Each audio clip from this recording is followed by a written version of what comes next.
Hi guys, so this is the Filipino dish, the Pansit Bihon. So today I'll show you how I make my own simple version of this popular one-pan stir-fried Filipino Pansit Bihon. When we say Pansit, that means noodles. Then you have to determine what kind of noodles you're going to use. If you use Bihon, then that means Pansit Bihon. And if you're going to use the egg noodles, then that means you're making a Pansit Canton. So today, to start cooking, let's stir fry first our meat. So I'm using two types of protein, pork as well as the chicken. So for the pork, I'm using the pork belly, and for the chicken, I'll be using the chicken thigh. So first thing is to saute my pork belly. This is to render the fats, guys, and to brown our meat for more additional aroma and flavor and taste for our dish. Now this looks good already. The fats has been rendered and our meat is brown. So we're going to take this out and set aside and proceed for our chicken.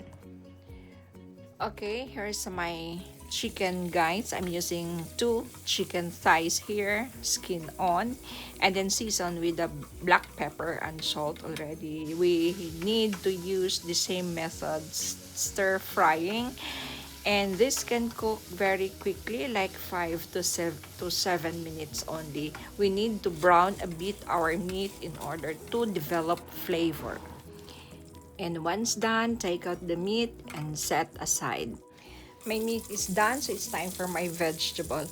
I do the onion first, so I'm using the white onion. I'm going to caramelize as this will serve or act as a flavor booster to our dish.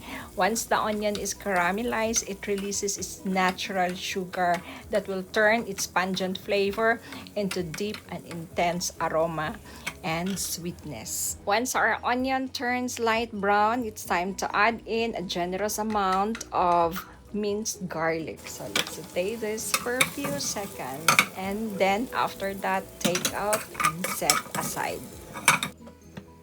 At this time, let's saute our vegetable. I'm using the French beans, the carrots, and the cabbage.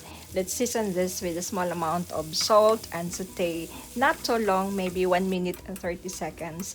Just enough to get our cabbage wilted.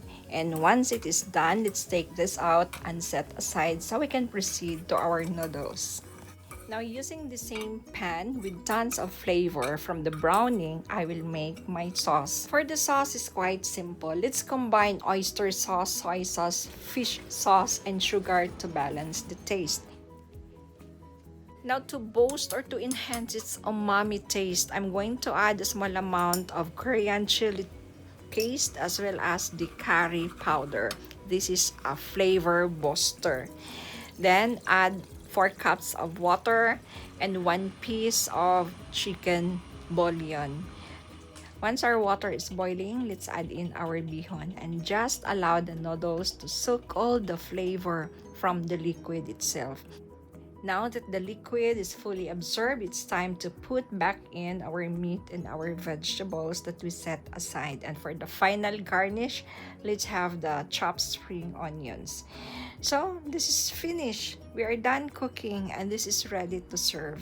This is my version of the famous Filipino Pansit Bihon. It is so delicious when you squeeze one calamansi before you dig in, guys. Thank you for watching and see you next time.